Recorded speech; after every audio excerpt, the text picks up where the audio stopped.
Hello and welcome to your daily oracle reading for Friday, September 4th, 2020. I'm Linda the Lightworker. I'm a shamanic practitioner and I make these daily videos so we can all stay on our purpose-driven path, living one day at a time, saying nice things to ourselves and dealing with our emotional state first before we try and help anybody else. So if this is your first time here, thanks for stopping by.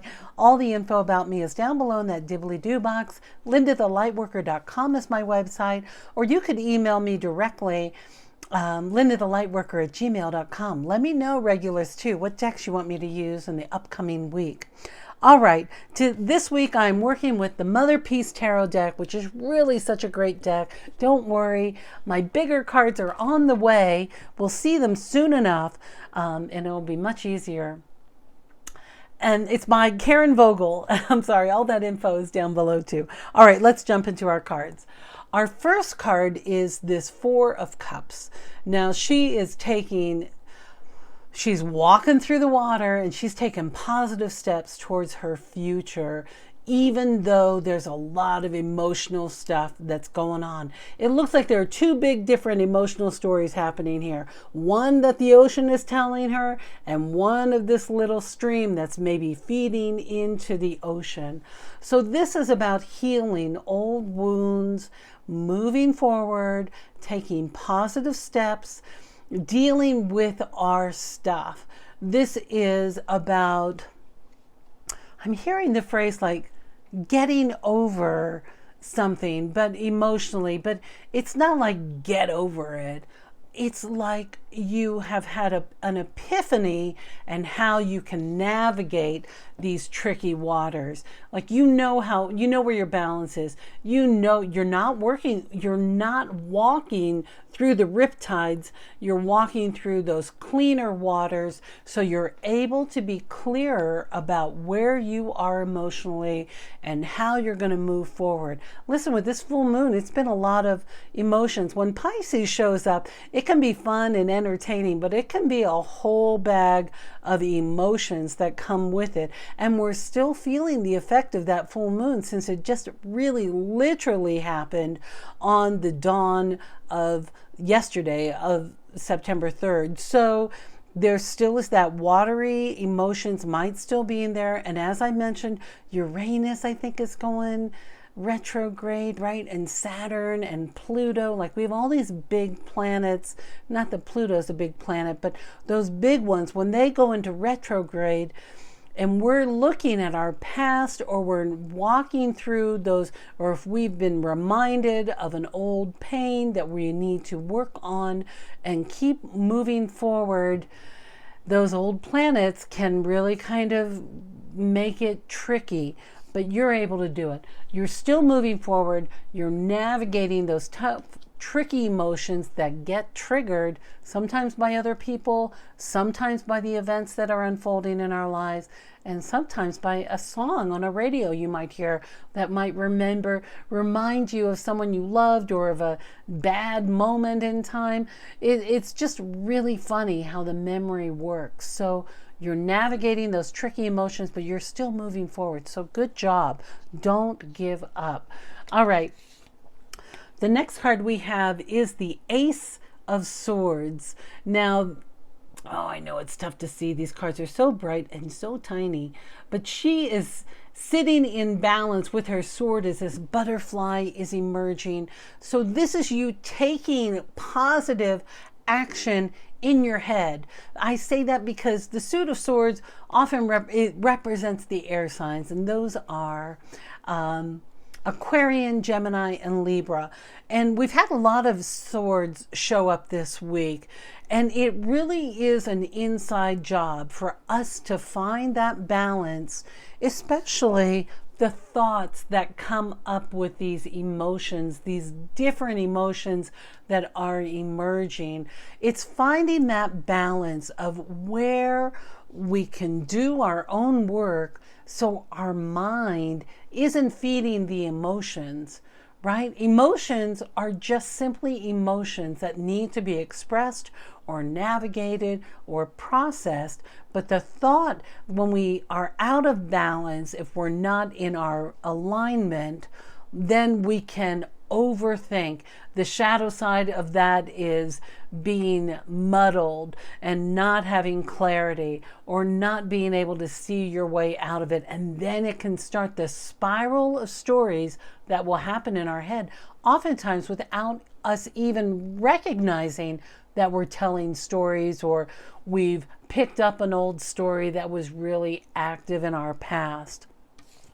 All right, our third card is another cup. So this has been like an emotional time we've got going on today. We have the 7 of Cups. Now this one was thrown in the reverse position. So normally this is this woman performing magic, pulling things out of her head and making these cups appear. But this is about taking the time to really think about your fantasies, or and when I say fantasies, we all have fantasies of how we'd like our life to unfold, or perhaps the romance that we want in our life, or the ideal job, or life without COVID, or whatever your fantasy is, your imagination. This is about you being pulled in a particular direction from this fantasy. And you know, I'm hearing that there might be some shadow thoughts with the word fantasy, but it's about really connecting with your intuition, going back into the intuition. I'm not going to use that word fantasy because, you know, sometimes we get these ideas that might be a fantasy or it may be an actual plan or idea of something that you can manifest. But having the imagination and allowing yourself to create a fantasy of what you would like for yourself. Sometimes it has to be fanciful if we want to find those nuggets of positive momentum about moving forward, especially if we're navigating tricky waters. So when we are on this emotional sort of journey, navigating these energies, we may be prone to also going into an old fantasy that helped us get through a difficult time. Maybe you're having challenges with your family and having a fantasy of a family that gets along well and says nice things to each other and is supportive and is loving and non-judgmental, like all those things we would love our family to be. But it really is a fantasy when we're dealing one-on-one with so-and-so, a sister who might say this or has opinions about that. You know, it can be tricky navigating that. So when we're able to step into that fantasy of how we would like it to be or what feels better to us, that's okay, especially if it's going to help you get through this emotional stuff that's being,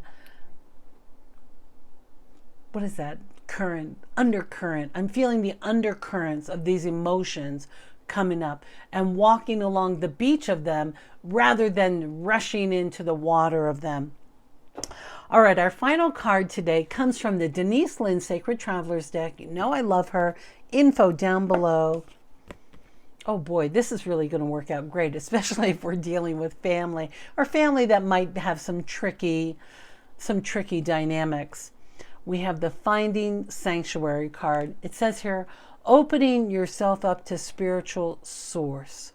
So this is about you truly finding your God place, finding your place where you feel relief, where you can feel you're in dialogue with God, Spirit, the universe, higher power, whatever, so that you're able to sit in this sanctuary.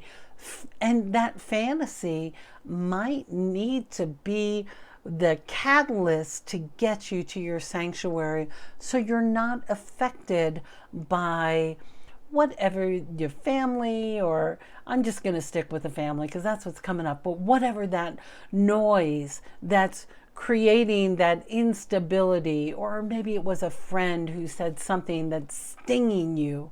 When you find your sanctuary, then you're able to come back to your center and get back in alignment with God, Spirit, the universe, and you can then hear the information that's right for you from your source. but it takes a little work. This sanctuary isn't just right next door. Well, your sanctuary could be anywhere, but it is taking, look at this little stairway I see going up there. You might have to climb a few steps to make a conscious decision to step into your place where you can find that sanctuary. That's the invitation. And on a Friday, that might be, some of you are saying, what? But you can do it. You know how to get back into your good space. Maybe it's your sanctuary is music. Maybe it is you going into a prayer book or a meditation book that helps you find that sanctuary, or doing a simple meditation and deep breathing. You know all your techniques. How do you get in alignment? How do you find your sanctuary? How do you shut off the TV, turn off the news, turn off any of that chaos that is interfering with your peace, because you got enough going on. You are navigating that emotional. Maybe you are not digging your job and you got to get through it emotionally, and you need to find your peace. All right, sounds like a little bit of work today, but you know what? I know you can do it because you have been through so much already. Really, in perspective, this is not going to seem like such a big thing, but when it gets triggered, we just have to deal with it. So remember the tools that you have. You can do a lot of good things to help you find your sanctuary. Eat the best food. Eat as clean as possible. Get off those processed foods. None of the fast food. Treat your body as a temple, because, you know, God loves every part of you, every cell. So do your best to make it the holy sanctuary in your body. All right, my dear, that's our reading for today. If you're one of my new subscribers, thank you so much for being here. My matrix said 51% of you don't subscribe. So however I popped up in your feed, thanks a lot. I hope you subscribe to my channel as we're growing. And remember, you know, we just got to do our best, staying focused and just being aware. That takes enough effort, right? So take care of yourself first before you try and help anybody else. Don't put on your oxygen mask or somebody else's oxygen mask without you taking care of you first. Find your sanctuary. You can do it. You know where it is. All right, my dear. I love you, and I look forward to seeing you next time.